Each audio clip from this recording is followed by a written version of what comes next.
Assalamualaikum warahmatullahi wabarakatuh. Salam sejahtera untuk kita semuanya.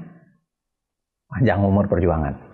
Teman-teman sekalian, salah satu berita yang paling kencang bertiup belakangan, khususnya di wilayah pemberantasan korupsi, yaitu gonjang-ganjing di KPK. Salah seorang komisionernya, Ibu Lili, itu kemudian dilaporkan atas sebuah pelanggaran etis, yaitu menerima uang dalam jumlah tertentu dan fasilitas dalam jumlah tertentu dari sebuah perusahaan. Nah, menariknya, ini bukan pelanggaran pertama. Ini udah pelanggaran berkali-kali yang dilakukan oleh Bu Lili Pintauli. Dan bahkan kali ini sedikit lebih parah, karena kemudian terdengar selentingan, ya, kita belum tahu, tapi beredar kabar bahwa Ibu Lili ada yang mencoba untuk menyuap para dewan pengawas di KPK. Ada yang mencoba untuk memfasilitasi, ya, benar atau tidaknya pasti harus kita klarifikasi. Nah, tetapi poin saya adalah ini adalah problem yang menarik. Pertama, tentu saja problemnya adalah karena Ibu Lili Pintauli sendiri kelihatannya terdengar dan sudah beredar di berbagai media bahwa akan mengundurkan diri sebelum proses Dewan Pengawas itu dimulai. Problem yang pertama tadi saya sudah sampaikan bahwa tentu saja apakah pengunduran dirinya secara langsung menghilangkan kemungkinan untuk dicari atau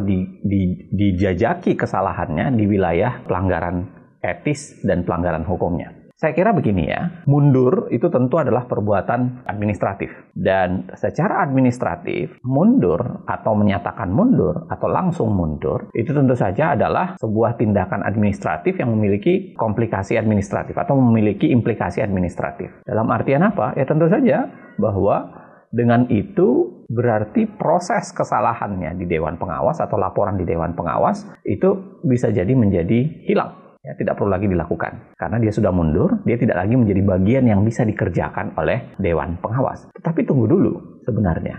Kalau pelanggaran yang dia lakukannya itu adalah bukan sekedar pelanggaran etis biasa, tapi ada pelanggaran hukumnya, maka menurut saya hukumnya tidak boleh berhenti. Tidak bisa dikatakan bahwa karena Dewas sudah tidak mengerjakannya, lalu kemudian proses hukumnya berhenti. Sebagai pejabat publik yang menerima uang atau menerima fasilitas, misalnya kalau dikontekskan dengan pasal gratifikasi, maka sangat mungkin sebenarnya dia harus melalui sebuah proses hukum yang memadai.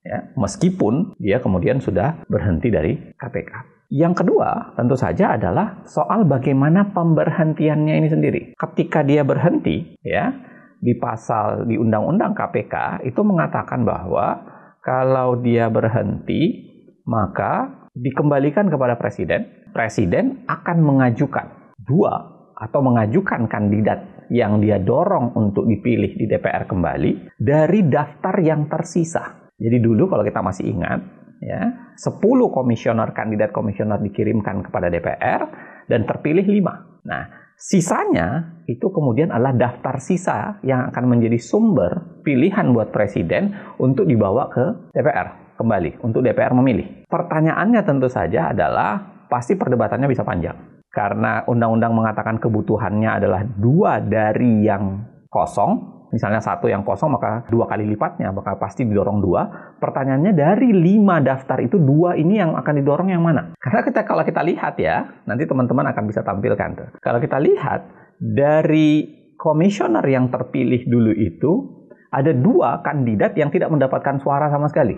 0. Hanya ada 8 yang memperoleh suara, 5 terpilih, 3 kemudian tidak terpilih. Jadi ada nomor 6, nomor 7, dan nomor 8. Ya, yang tidak mendapatkan, selebihnya tidak mendapatkan suara di DPR. Nah, pertanyaannya adalah apa yang akan didorong oleh Presiden? Apakah Presiden boleh mengambil secara acak dari 5 itu, ataukah mengambil 2 peringkat yang tertinggi, nomor 6 dan nomor 7 untuk pergantiannya? Saya termasuk yang mengatakannya selayaknya harusnya urut kacang, ya, nomor 6 dan nomor 7 diajukan sebagai pengganti. Bahkan kalau kita belajar dari kasus KPU misalnya dulu, sebenarnya langsung saja pergantian dilakukan di nomor 6. Nomor urut kacang berikutnya itulah yang akan dikirimkan untuk kemudian di fit proper dan dinyatakan menjadi anggota.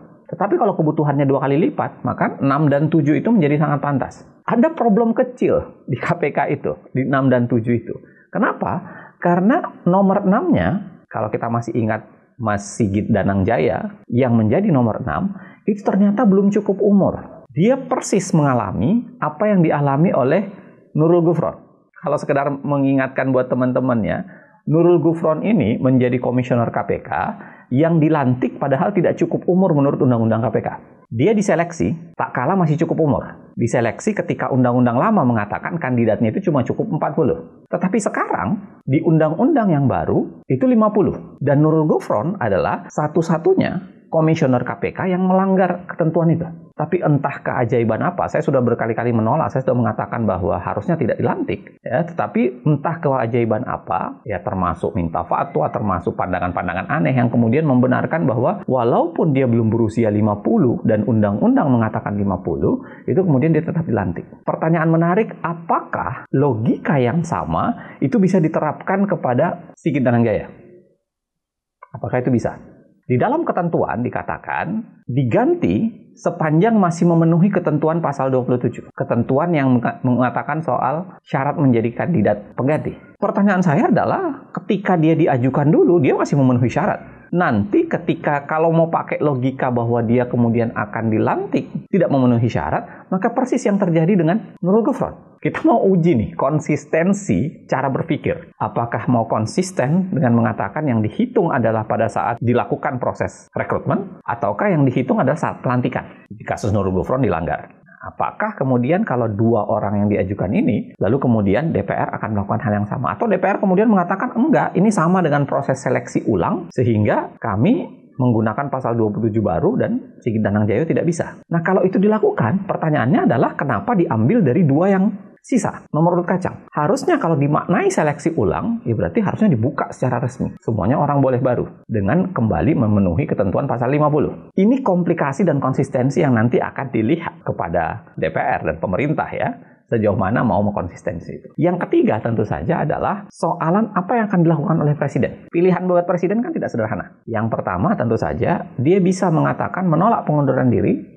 Jangan dulu, silahkan selesaikan dulu secara Dewan Pengawas, baru di ujungnya Dewan Pengawas akan melakukan rekomendasi, misalnya pemberhentian atau mundur. Atau yang kedua, dia bisa mengatakan bahwa saya terima pengunduran dirinya lalu segera melakukan penggantian. Apapun yang akan dilakukan Presiden, saya kira harus dibedakan memang proses administrasinya dengan proses pidananya. Secara administrasi, kalau Lili Pintauli menyatakan mundur, maka harusnya Presiden segera melakukan penggantian tanpa harus menunggu Dewan Pengawas. Walaupun memang tanpa menunggu Dewan Pengawas tidak boleh diterjemahkan bahwa menghilangkan pelanggaran yang dia lakukan.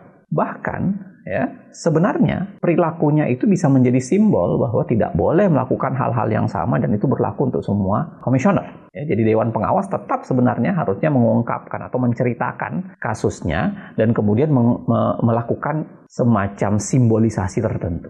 Nah, tetapi sekarang di hadapan Presiden, orangnya kalau sudah mundur, secara administrasi dia menyatakan mundur, maka kemudian Presiden harus segera mengisi KPK, kirimkan 2 orang untuk sebagai pengganti, tetapi Presiden pun sebaiknya menyatakan bahwa apapun yang dia lakukan itu adalah bagian dari tindakan administratif, bukan tindakan pidana atau bukan tindakan menghilangkan kemungkinan penanganan hukum lainnya. Semua supaya kemudian menjadi clear. Yang terakhir, yang keempat, saya mau bilang bahwa ya beginilah yang kita khawatirkan dari sekian banyak proses pemandulan KPK yang dilakukan dengan mengubah undang-undang KPK dan mengacak-acak komisioner yang dilakukan oleh pemerintah dan DPR dulu. Kita udah lihat hasilnya. Ini adalah komisioner pertama yang rontok, kemungkinan besar ya, rontok karena pelanggaran yang nyata terhadap undang-undang itu sendiri.